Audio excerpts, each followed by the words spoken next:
We'll keep you up to date. News Talk KVNU 102 FM 610 AM. Also on the new KVNU mobile app.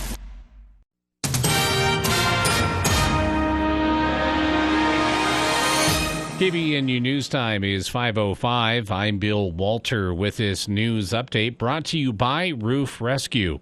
After groups such as Voices for Utah Children have been calling for it, the Utah legislature this year finally gave the green light for the option of full-day kindergarten. On KVNU's For the People program on Monday, Logan City School District Superintendent Frank Schofield said they are excited about the development. First of all, I appreciate the invitation to talk about this because this is one of the most exciting things for us to come out of the legislative session.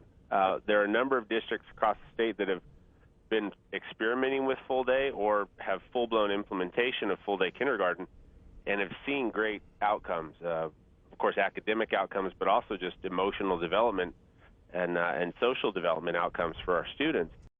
He said what the legislation did was, instead of funding kindergarten teachers at 50% of what you would normally fund a teacher at, the legislature funded it at the full value of the weighted pupil unit for those students. So we're able to continue with the full-day kindergarten programs that we've had in place, but we're able to free up some of the other funding sources that we were using to cover full-day kindergarten and now use that money that's come from the legislature. So we're excited. We'll have about 19 sections of full-day kindergarten running next year, which, you go 25 kids per class. That's a lot of kids that we're going to be able to help. Schofield said districts that implement this may have to calm some parents' concerns that it means putting a 5-year-old through a full day of academics, which is not the case. Parents can get more information at loganschools.org. KVNU News Time is 5:07. KVNU weather tonight, snow likely this evening, then snow after midnight, accumulation around 1 inch. Snow Wednesday morning, snow showers in the afternoon, might see another inch pile up, high temperature in the upper 30s. We've been in the low 40s today. It's been to 41. Right now it's 39 degrees at KVNU. KVNU weather brought to you by the Duct Hunter. The Duct Hunter reminds you to change your furnace filter every 3 months. Your furnace will run more efficiently. To clean your ducts, give them a call at 435-770-4813. This is David from Roof Rescue. A roof is not something most people think about until they notice a leak on the ceiling. This time of year, fluctuation in temperatures, along with rain, snow, and ice, can do a number on your roof. If you notice these leaks, they won't go away on their own and are oftentimes a sign that the roof has reached the beginning of the end of its life. Call Roof Rescue for a free analysis, diagnosis, and estimate. Let's fix those leaks and keep you dry this winter. Call 435-999-4268 or visit roofrescueusa.com. Roof Rescue, providing watertight peace of mind. KVNU News Time is 5:08. Governor Cox has signed a major piece of legislation on domestic violence into law. The governor signed Senate Bill 117, which now requires all police agencies in Utah to conduct what's called a lethality assessment when officers respond to a domestic violence call. At a private event on Monday, the family of Mandy Main was invited to watch the signing. Main was killed in a murder-suicide last year at a Taylorsville bus stop. She is a cousin of Lieutenant Governor Deidre Henderson, who started looking at gaps in Utah's systems for victims of intimate partner violence. Main's family believes legislation like this could have saved her life had it been in place when she needed help. A lethality assessment is a series of questions asked of a possible victim of intimate partner violence to determine their risk of being a victim of homicide. And a Tooele man is facing several felony charges after police say he shot his 2-year-old grandson. Officers with the Tooele City Police Department reported that they responded to a call from a witness who said that their neighbor, 58-year-old Kurt Mora, shot his grandson outside of a residence on Sunday. Upon arrival, a different witness reportedly told police that he had handed Mora his gun to show him, and as Mora took possession of the weapon, it went off, hitting the 2-year-old. When speaking with Mora, officers stated that he confirmed the second witness' story and that he was a convicted felon, making him a restricted person. According to police records, another witness suggested that Mora could have been intoxicated during the incident, and the responding officer noticed that she could smell the odor of alcohol on Kurt Mora's breath. Officers obtained a warrant to take Mora's blood and search his home, where they located 5 guns with ammunition hidden around the house in dresser drawers and closets, along with over a dozen Ziploc bags for distribution containing marijuana, a white powdery substance, large amounts of paraphernalia, a scale, and THC vapes. Police added that one of the baggies was labeled mushrooms and that a capsule-making machine was also found in the home. KVNU News Time is 5:10. For more details on these and other stories, visit CacheValleyDaily.com. News Talk KVNU, 610 AM and 102.1 FM. Hi, Cache Valley. This is Mark Anderson with Anderson Seed and Garden.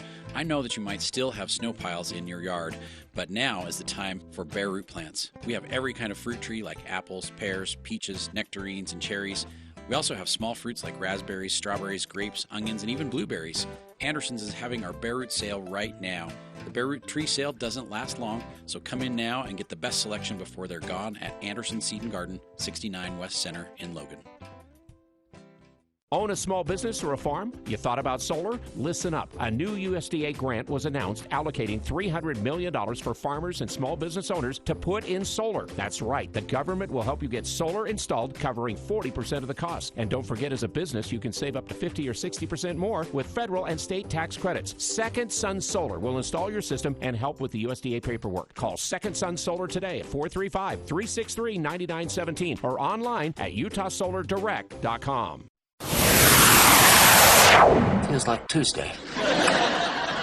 Tuesday has no feel.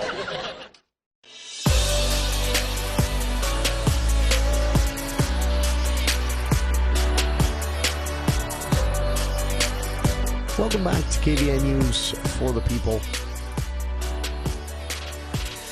Coming up this hour, a Utah law that the sponsor said was designed to help parents protect their children, allowing them to challenge any book in a school library based on a really vague criteria, whether the book contained, quote-unquote, sensitive subject matter.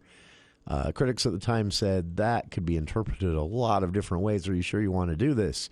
The sponsor said yes. Legislature said yes. The governor signed it, and it's already backfiring. We'll talk about a recent challenge in the Davis County School District that kind of puts the whole just best not to ban books at all theme right in everyone's face. We'll also talk a little bit about some really good news here in Utah. Well, I'll spoil it already, but Craig has the details later on in the hour. News that Utah had one of the top declining rates. Again, declining. After years and years of bad news with drug overdoses, opioid abuse, and more here in Utah, Utah actually getting a good headline. The rate of decline, I stress again, in drug overdoses. But the reasons, not as obvious as you'd think. So we'll get to that later on in the hour. We'll get things underway here, though, this hour with our daily contribution to the news and keeping the temperature down out there as much as we can. It's time for your headlines and smooth jazz. On this day in history, the Great Fire of New Orleans was first reported in the early hours of March 21st, wee hours, not early, of 1788, March 21st, 1788. That fire, by the way, destroyed 856 buildings in New Orleans, devastated the city, and its original cause is still disputed quite a bit. But many historians believe that there is ample evidence that this was a vengeful arson, single incident arson attack that just got way out of hand. So, on this day in 1857, more than 100,000 Japanese died in an earthquake just barely outside of Tokyo. Also on this day in 1871, journalist Henry Morton Stanley began his famous trek to find the missionary and explorer David Livingstone.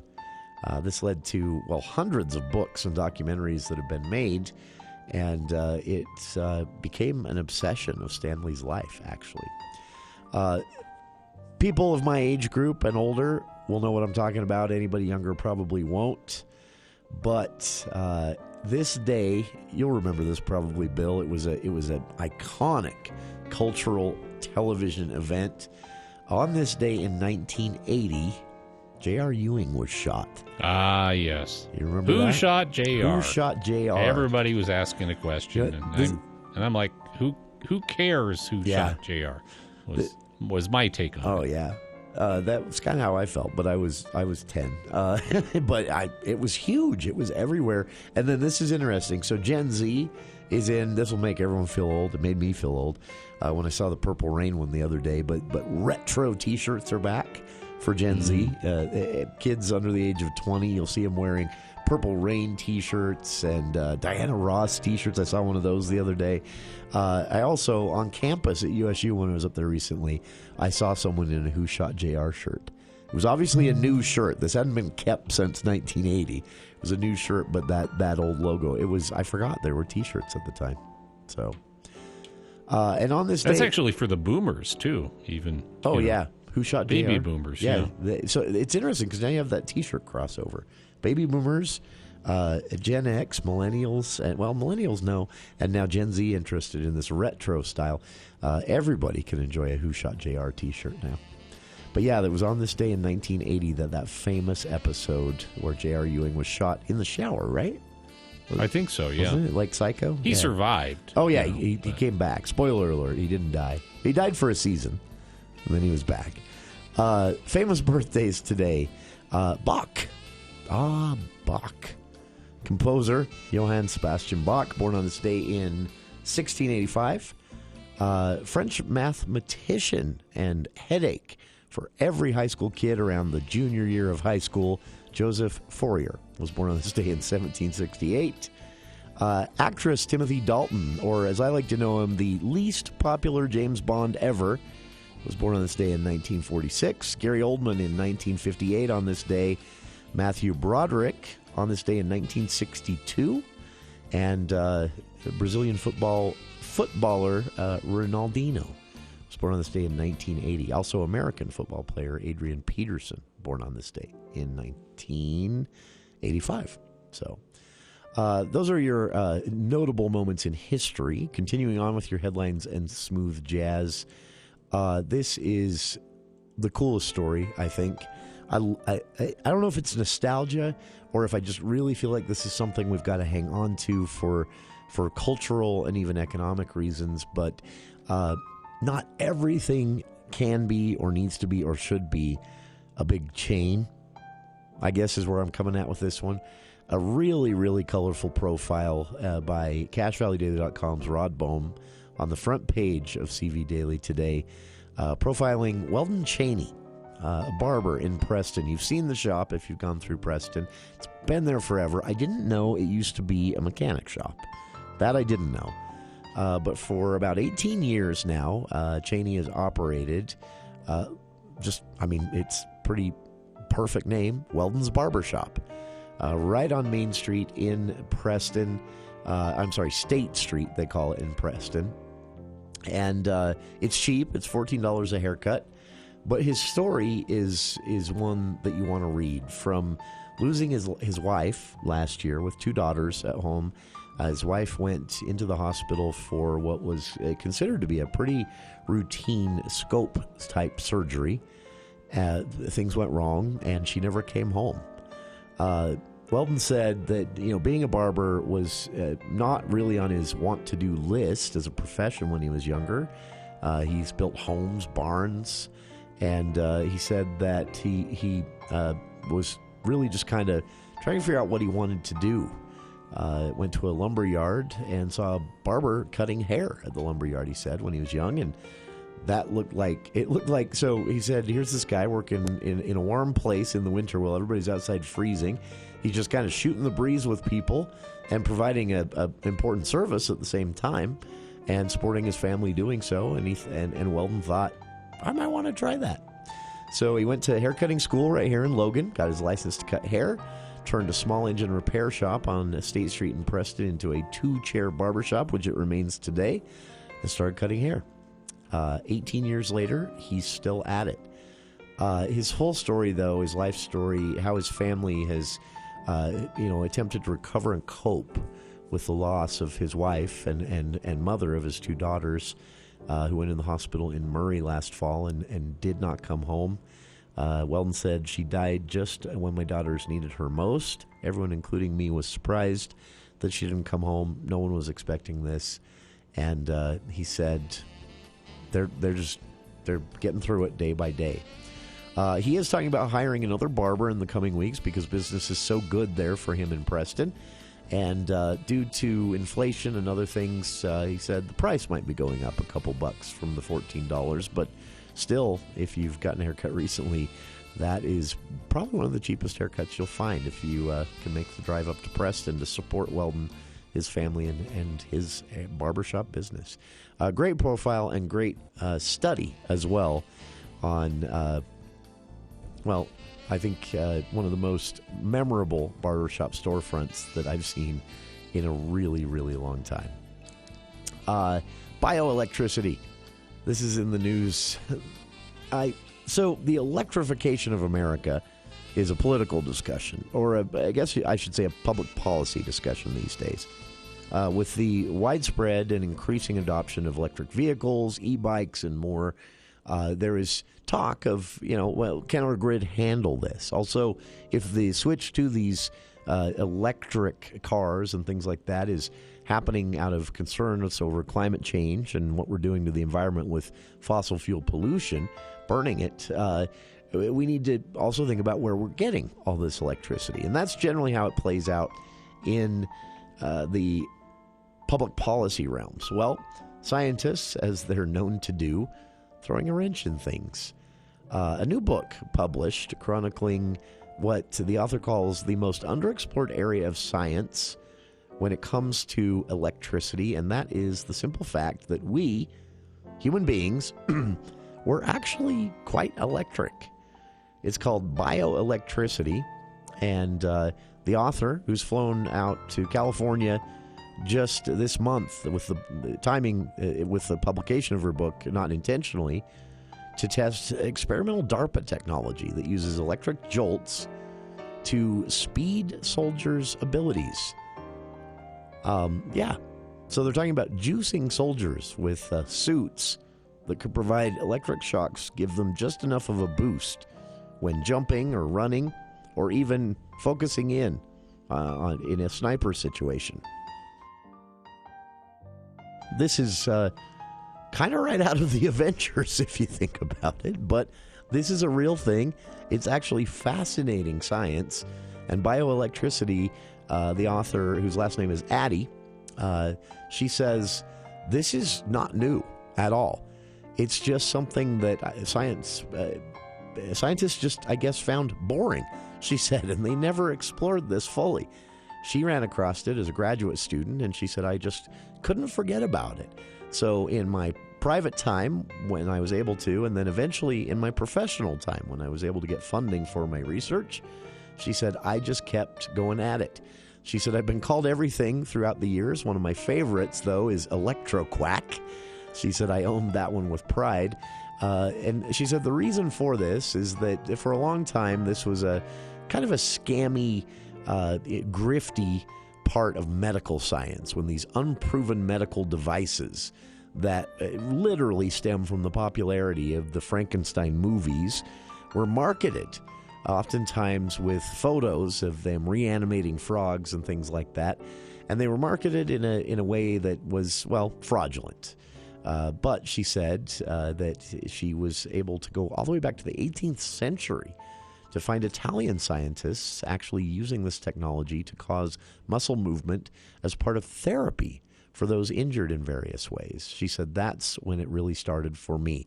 Her research is now fully funded. She's written a book about it, and she says, think about this. We are literally 40 trillion tiny rechargeable batteries, and the potential in that is huge.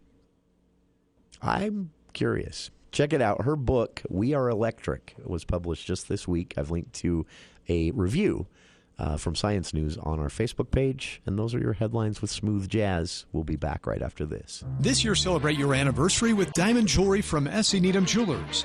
Diamonds are a lasting gift and will be passed to future generations. When you shop our store, you'll enjoy a large selection of diamond bands, diamond pendants, and diamond earrings. Or perhaps this is the year to remount your diamond in a new one-of-a-kind wedding ring. Design it yourself and have one of our goldsmiths make the perfect ring. If you're in the market, come today. Open Monday through Saturday, 10 to 7. S.E. Needham Jewelers, middle of the block, at the sign of the clock.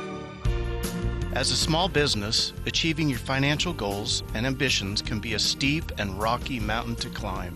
This is Brett Green, president of Cache Valley Bank. To conquer this mountain and achieve your goals, it takes planning, hard work, and discipline. At Cache Valley Bank, we have the resources, expertise, and flexibility to help you scale your way to success. Give us a call. Let's work together and climb the mountains that await. Cache Valley Bank, member FDIC.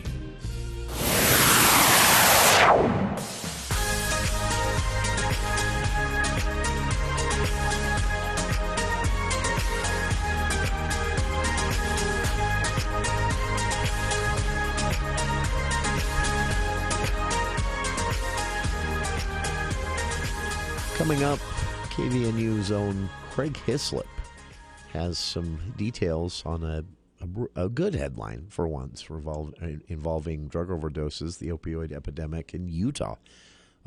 We've been the subject of just, not alone by any means, along with several other states, we've been the subject of what's been more than a decade of just staggering negative headlines. Opioid abuse, prescription abuse, and then illicit drug abuse that often stemmed from that prescription abuse has been a very severe problem here in Utah. So for the first time, it's noteworthy that for the first time in a long time, a positive headline about a decline in drug overdose deaths here in Utah hit the news cycle. So Craig made some calls, and we'll get the details on what exactly is behind this and what it means also going forward. And we will get to that on the other side of the news. Do you drive a Kia or Hyundai? Or Hyundai? I've heard it pronounced different ways. For me, it's Hyundai. What did you call it? Hyundai. Hyundai. I've heard it pronounced that way because there's a Y at the first. A lot of people will say Hyundai. But it is actually pronounced just Hyundai with a little bit of a ya in there if you can throw it in. If you don't, it sounds the same. Attorney generals in 23 states are ganging up on these two-car manufacturers, but the reason is really intriguing. Basically, these attorney generals in 23 states are saying that these two-car manufacturers have created what they're calling a crisis in car thefts that is costing taxpayers through law enforcement, through property values. That oftentimes when people decide to purchase a home or move into an area, they'll look at something like the number of auto thefts in the area in order to see if it's a safe place to live, because that can sometimes be a good indicator. Not always, obviously, because in this case, these state lawmakers, nearly 24 state attorney generals, yesterday published a letter saying that Kia and Hyundai themselves, just those two manufacturers, because of some manufacturing and engineering decisions and failure of equipment in the vehicle's own anti-theft immobilizers, were leading to a string. Let's put this another way. The crime committers, the criminals, have figured out that Kia and Hyundai anti-theft measures are not very effective. And so they've become the car of choice for theft. Available data suggests all types of violent crime are on the decline for, there's a decade-long trend in the United States. But motor vehicle thefts have been steadily rising for several years. Kia and Hyundai vehicles represent a larger share of stolen cars in multiple cities. Data from police and state officials suggests, and this data was included in the letter from this group of 23 attorney generals, and Sean Reyes is not one of them, although he did find time to jump on suing his own Republican Governors Association. We'll talk about that another day. One time I want an attorney general here in Utah that doesn't abuse the office for personal gain or political aspirations. Anyway, subject for another day. But 23 attorney generals in mostly Republican states, but a lot of blue states signing on with this as well. A pretty, close to equal mix, I would say, of red and blue states. And they're saying that these manufacturers were negligent in their engineering and design of the car, and then have also been negligent in their refusal to mount a global recall of many vehicle models sold, especially here in the U.S. in the last few years, and in Canada, that were equipped with immobilizers that just weren't up to snuff. Kia and Hyundai, by the way, have announced changes like warning stickers, longer alarms, and a software upgrade aiming to prevent the vehicles from actually starting during a method of theft. Popular is on TikTok, by the way. And Hyundai Motor Company is also Kia's parent company. So basically this is the same company on paper, at least. A spokesperson for Hyundai, after the letter made the news rounds yesterday afternoon, said the company is committed to the quality and integrity of products and plan to continue supporting the communities affected by this theft issue. The spokesperson said all vehicles currently meet federal anti-theft requirements, which is them saying basically, we'll see you in court, we'll win. The attorney generals signing this letter aren't planning to take this issue to court. What they're saying is you're costing the taxpayers money by marketing a car and actually creating a purchase to theft pipeline, because the failure of the anti-theft measures are so well known at this point that the cars have become targets for theft, because most likely they'll be able to steal it, where immobilization measures and devices in other cars are far more effective. So the Attorney General said that this campaign that they're launching is an attempt to get more effort from Kia and Hyundai. They acknowledge in the letter that Kia and Hyundai have contacted more than 1 million customers with information on the software update to supposedly make things more effective when it comes to anti-theft provision or equipment in the car. They've also shipped out tens of thousands, the letter said, physical anti-theft steering wheel locks as a stopgap measure to hundreds of law enforcement agencies across the country in order to be distributed to customers, among other steps. But the attorneys general say in the letter, despite this positive news, it is not enough. They say the companies have responded far too slowly and not taken responsibility for what, again, they're calling a car theft crisis created by Kia and Hyundai's failures to engineer the cars correctly and consider a global recall to fix the issue. In the letter, the attorney generals say, we urge you, speaking to Kia and Hyundai, we urge you to do everything in your power to accelerate the implementation of the software upgrade and to provide free alternative protective measures for all Kia and Hyundai owners, regardless of where they live, whose car cannot support the software update, which the attorneys general estimate will be hundreds of thousands of owners. Kia and Hyundai owners, by the way, are also facing a threat of being unable to insure the vehicles in some states because of this issue. The attorneys general note this, 23 of them again in their letter. In fact, Progressive and State Farm have dropped some older Kia and Hyundai vehicles due to these faulty anti-theft features. Kia said the company is in touch with all major insurance carriers and are trying to work this out. This is, by the way, I mentioned that Attorney General Sean Reyes was not signed on to the letter, but the Utah Division of Consumer Protection today said they support the effort of the 23 attorneys general from other states who have signed on to the letter. So, and where's this all going, basically, or coming from? The theft outlook.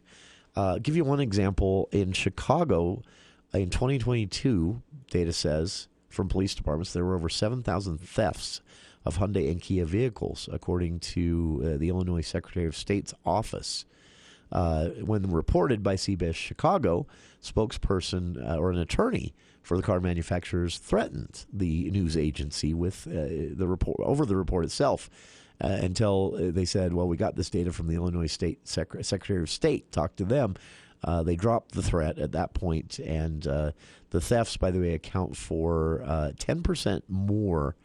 So that's basically what we're looking at. 10% more registered Kias and 7% more registered Hyundais are stolen in the city than any other car made. So thefts of Hyundais and Kias increased 836% in Minneapolis in 2022 over just the previous year, the Minneapolis Star-Tribune reported. I think this is maybe one of the biggest scandals in car manufacturing news since that whole Volkswagen, we fudged the numbers on our fuel efficiency thing. And if you remember, that led to lawsuits and a lot of people still getting payouts on that, usually via prepaid Visa cards from Volkswagen for lying about their fuel efficiency. I would say this one is sitting right up there next to that, though it appears no lawsuit has been filed yet. Also, this did make national news when the letter was filed, and prominent federal figures weighed in, including the Senate President, Senator Chuck Schumer, who in February, before this letter was even filed, called on Kia and Hyundai to take action. When the letter was made public yesterday, he said this was very welcome news. It had been a problem in his home state. And again, 836% increase from one year to the next in 2022 of thefts of Hyundais and Kias, according to the Minneapolis Star-Tribune. That is, there's a problem there. Check it out. I posted a link to some of the coverage of this. And again, 23 attorneys general from around the country, not including our own, but our own Division of Consumer Protection, did sign on, supporting the 23 attorney generals from other states in a letter calling on Kia and Hyundai to step up and mount a global recall of what these attorney generals say is faulty anti-theft devices, creating a, quote, car theft crisis throughout the country. We'll be back after these headlines with KVNU's Bill Walter.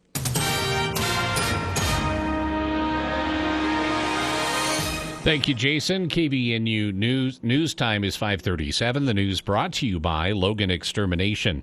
A man was killed this morning in a two-vehicle crash in Collinston. The accident occurred along SR 38 near Central Milling at around 9:10 this morning. Utah Highway Patrol Sergeant Cameron Roden said a Mazda passenger vehicle was northbound at 14500 North SR 38.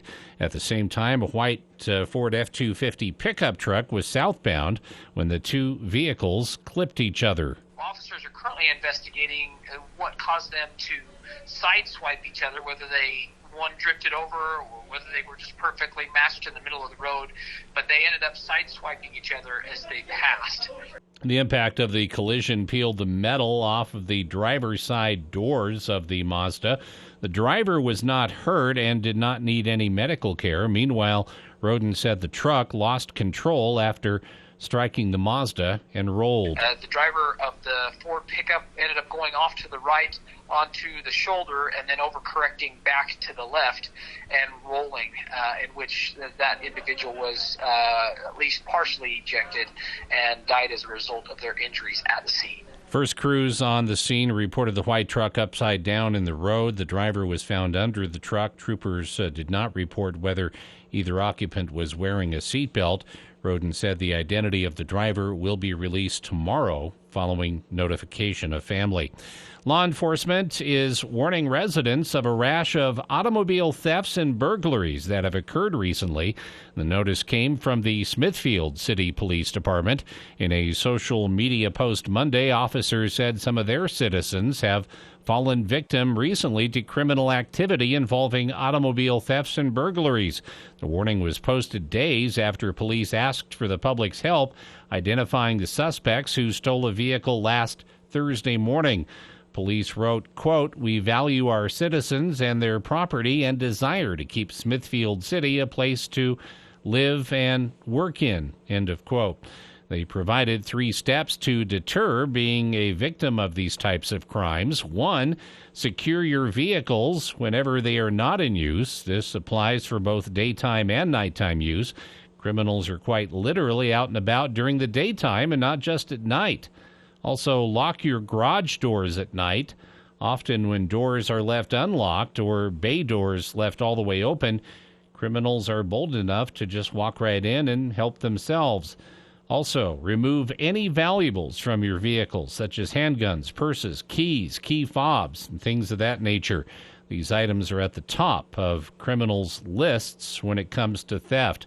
And also report any suspicious activity or persons to the 24-hour public safety dispatch line at 435-753-7555. With warmer weather on the horizon, more and more people will be out and about. And a woman was extracted from her car after officials said a semi was changing lanes and hit the vehicle. The woman was evaluated at the scene and did not appear to have any major injuries, according to officials. They responded to the scene Monday afternoon near Kaysville on northbound I-15 at milepost 325. Officials said the semi was moving into the left lane and did not see the car next to them. The car was pushed into the median. Officials said the dump trailer that the semi was hauling rolled onto its side and blocked some lanes. Lanes were closed while officials responded to the scene. KBNU News Time is 5:41. The bugs love the good weather. I'm guessing you have a bunch of those creepy crawlers waiting patiently to come into your cozy home. Let Logan Extermination take care of those unwanted pests with a monthly exterior spray. Now for a limited time, they'll spray your home's exterior monthly from April to October for only $65 per month for a 1,500 square foot home. Call Logan Extermination before your home becomes enemy territory. Logan Extermination, 752-8450. KBNU weather for tonight. Snow developing this evening, then snow after midnight, about an inch accumulation, overnight low in the upper 20s. Snow Wednesday morning, then snow showers in the afternoon. Another inch piling up, high in the upper 30s, and this will usher in more unsettled weather, rain or snow showers each day into Friday. It's been to 41. It's 38 right now at KBNU. KBNU weather brought to you by Adams Wealth Advisors. They put clients first under any circumstance. You'll receive peace of mind with Adams Wealth Advisors. Call them at 435-752-1702 or visit adamswealthadvisors.com. For more details on these and other stories, visit cashvalleydaily.com. Most people who buy from UNI Furniture are repeat customers. They come back again and again. So it's important to UNI to sell furniture with value and quality. And UNI loves what they do. They support local manufacturers and American-made brands. UNI's line of Southern Motion specializes in reclining furniture. Best Brand Furniture offers more petite styles. And UNI just added Klosner, who has a wide range of options and takes lots of special orders. It's a family-owned 4-generation furniture store where value and quality is and always has been offered. That's why it's always a better buy at UNI Furniture, downtown Logan. It's Baby Animal Days at the American West Heritage Center. Whoa, hold on there, partner. Look at all that snow. Baby Animal Days is moving to May 26th, 27th, and 29th. Visit Utah's Petting Zoo Gone Wild with their exotic furry friends. And this year only, experience the Cache Valley Mountain Man Rendezvous as part of the lineup. Baby Animal Days 2023 at the American West Heritage Center, now in May.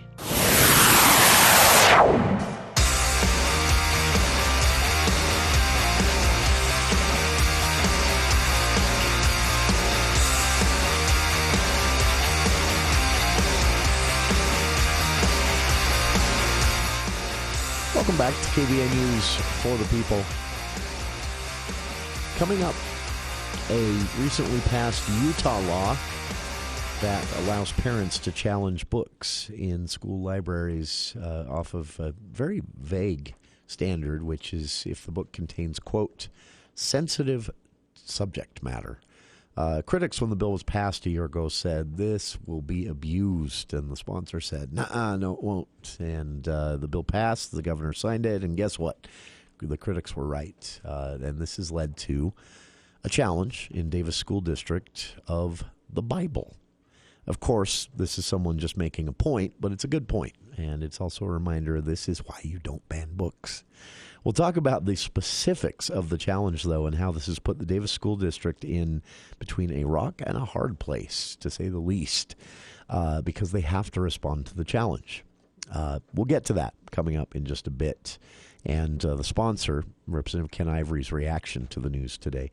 First, though, some good news for Utah. We've been the receiving end of negative headlines for a decade plus when it comes to the opioid epidemic and drug overdoses, oftentimes topping the nation in upward trends and more.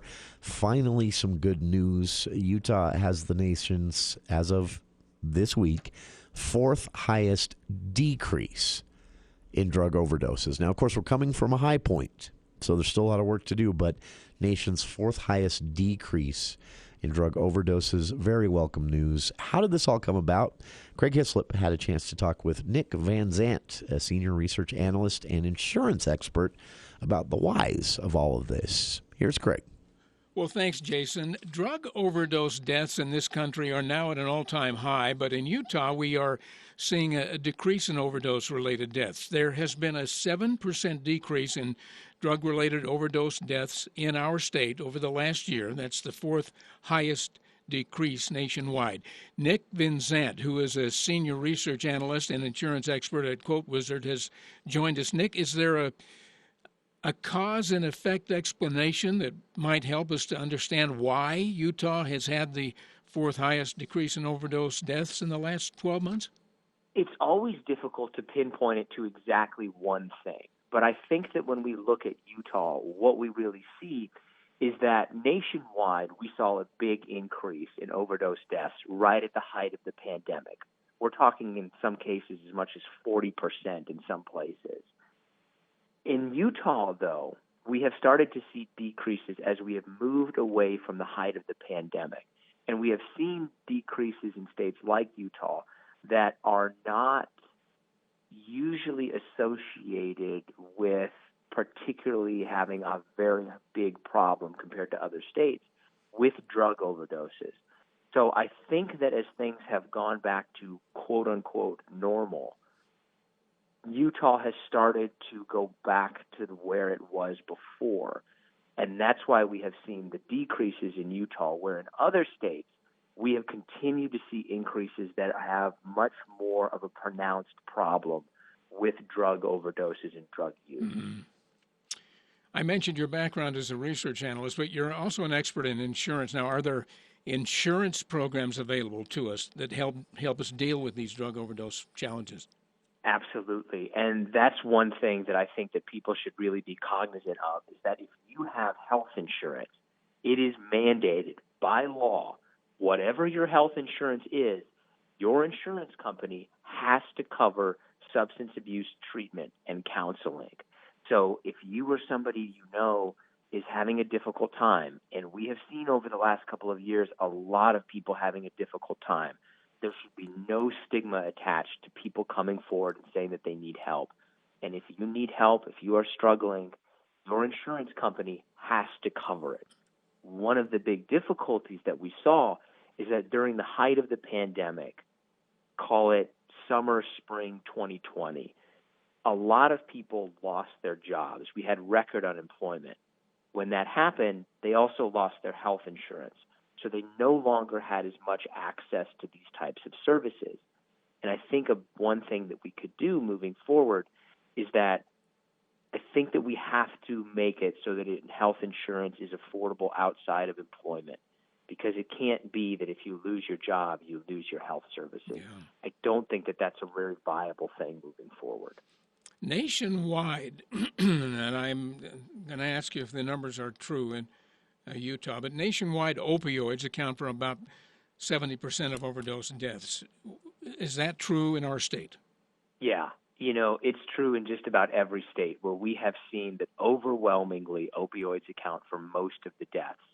And it's by far 70%, like you mentioned. And even when you get into some of the other drugs that also are affiliated with overdoses, heroin and cocaine, that is much lower, in the single digits percentage-wise. So we have really seen that opioids have become the predominant problem when it comes to overdose drug-related deaths, and it's not even close. I was surprised to learn that of all the leading causes of injury deaths in Utah, poisoning, which includes drug overdose, is number one. It is a massive problem that honestly is a health crisis in the United States. I think when you look at this going all the way back to 2015, we have seen the numbers rise, and they've been rising since 2015, but they haven't been rising like they have been in the last couple of years. For example, in 2015, around that time, we were talking about 60, 70,000 deaths. In the last 12 months, there have been almost 110,000. Exact numbers, 107,477. So we have seen a nearly 50% increase in the number of overdose deaths. And in the last 2 years, this has been something that public health officials and public officials have been very cognizant of. They know that this is a problem, and states and health departments have taken huge measures to try to get ahead of it, and it hasn't worked. Wow. Well, that's Nick Vinzant. Nick, we appreciate you bringing this to our attention. It's really helped. Thank you for taking the time. Let's get back to Jason and to Bill now. Thank you, Craig. And again, some good news for once on this front here in Utah. Hopefully the trend continues, and still a lot of work to do, of course. On the other side, critics said this would happen. The sponsor said it wouldn't. The critics were right. A new Utah law aiming to make it easier for parents to challenge books and have them removed from school libraries is being used by someone obviously trying to make a point to have the Bible removed from school districts throughout the state. The challenge, what it says and what the sponsor's saying right after this. Internet carriers want to tell you they can save you money. What they don't give you is a personal face-to-face agent who knows you. This is Matt Robbins with Quality First Insurance. We're saving people 10, 20, even 30% on their insurance. I'm so confident we can save you some dough. If I can't, I will buy you a donut next door at Schaefer House Bakery. Take my challenge. You've got nothing to lose. Either way, you get the dough. Quality First Insurance. Give us a call, 752-0101, or come in and see us. Have you pulled your spring sheets out of storage, and do they smell stale and need freshening up? How about your blankets and your quilts? Are things dingy from winter use? Well, go to Mount Logan Laundry. It takes no time at all to freshen everything up with their 55 and 80-pound washers and dryers, and it costs a lot less than the dry cleaners, and free Wi-Fi and drop-off service, too. Mount Logan Laundry really is the cleanest spot in town. Find them at 5th East and 9th North in Logan, or in Brigham City on the corner of 1st East and 7th South. Hello, everyone. This is Dr. Kristen Nilsson. All of us here at the Northern Utah Eye Center would like to express our sincere thanks to you, our wonderful patients and families. Thanks for voting us the gold winner for both ophthalmologist and optometrist in this year's Best of Northern Utah contest. In addition to continuing to offer the most advanced eye care, the Northern Utah Eye Center is now offering LASIK with Dr. Landon Karen and advanced dry eye care with Dr. Rebecca Freeman. For eye care through every stage of life, visit northernutaheyecenter.com or call 435-752-2020. You're gonna love what you see. The Above and Beyond Salute. Ben Falso there. It's Ben. Each week, we look for people who go above and beyond. And someone notified us and let us know about how you've been in the military since you were 18. That is correct. How many years have you been in? Just over 21 right now. How many deployments have you had altogether? This will be my third. We have a $40 gift card for you for the service that you have given not only to our country, but to our community. I appreciate it. Recognizing first responders and other deserving individuals in our community on News Talk KVNU.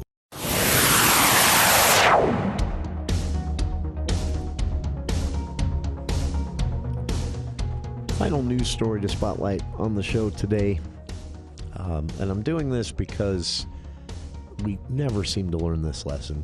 It seems like it's about every 25 to 30 years, someone gets a bright idea to try and build public support for censorship. I learned to hate this kind of thing when I watched Tipper Gore in the 90s turn an obscure and horribly untalented rap crew called Two Live Crew into millionaires. with good intentions. Tipper Gore, she'd either heard them or seen them perform in Florida, somewhere where they were from. She pitched a fit. She wanted their records banned from record stores. In the end, what we got out of it were, if you've bought CDs in the 90s, you've seen those, parental advisory stickers, which did nothing at all. That was the end result of all of this, other than that an unintended consequence of making Two Live Crew rich by trying to ban them. Otherwise, no one would have heard of this band if Tipper had just not, but Tipper did. And it's one of the best examples, I think, of how just, silly these campaigns are. Well, the latest campaign began here in Utah actually a couple of years ago with the surge in popularity of a group called Utah Parents United. They've since waned from notoriety after, being exposed to basically, and parents then said, "Ooh, not that team." But at first, they were very popular, and then they went for the book banning. That's what killed their reputation. It's never popular overall. But that's what they were about. They wanted books removed, specifically books written by LGBTQ authors or black authors, removed from public schools here in Utah, using the justification that these books were offensive or even pornographic. Toni Morrison's Blue is the Color, for example, which won a Nobel Prize. Catcher in the Rye was another example. They wanted them removed because they were, quote-unquote, obscene in their opinion. And the problem is that's an opinion. That's why it's so difficult to write this stuff, codify it in statute, and why you shouldn't try. Because obscenity is an opinion. Inappropriate is an opinion. Anyway, fast forward a couple of years to the legislative session, and a bill sponsored by Representative Ken Ivory, Republican from the Utah County area, that got a little pushback from his colleagues, though not enough to not pass, unfortunately. It was a bill that would allow parents to challenge and request the removal through the challenge process of any book in a school library in any public school district here in Utah that they deemed, quote, to contain sensitive subject matter. Republican and Democratic critics on Capitol Hill said to Ken, "This is vague. This will be abused. Are you sure you want to do this?" He said, "No, it won't. It's parents protecting their children, and everyone understands that." No one wanted to oppose the bill because they'll have to run for re-election and could be criticized for it, so it passed. The governor signed it, and it is being abused. Obviously by someone wanting to prove a point. In fact, the challenger, who so far the name hasn't been published because the school protects based on the same law, the identity of the challengers. The challenger has only said, in a quote to the school district, they obviously don't actually have a problem with the Bible, but if we're going to start removing books because of offensive or sensitive content, as the law says, well, the Bible has a lot of it. Listed in the complaint, descriptions of war, genocide, some graphic descriptions if you've ever read it, murder, rape, human sacrifice.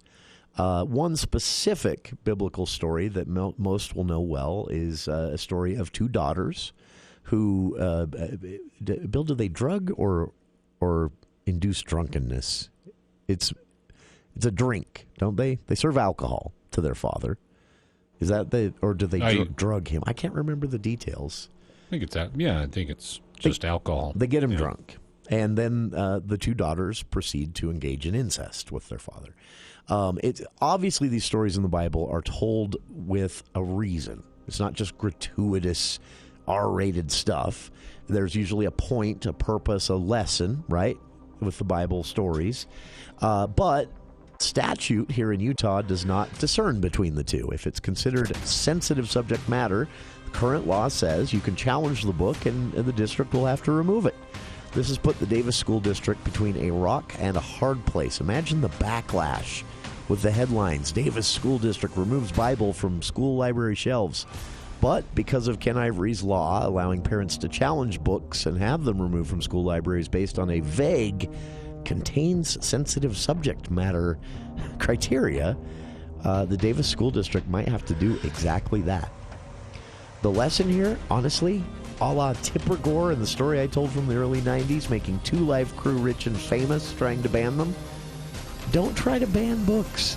Don't try to ban rap artists. If you don't like it, don't buy it. Don't support it. Don't let your kids read it. All for that. But bans always backfire. We'll see where this goes. I expect that the law will probably be in an interim session, maybe even a special session, updated fairly quickly, if not fully repealed. That's our show for today. Dave Ramsey, next here on KVNU Logan.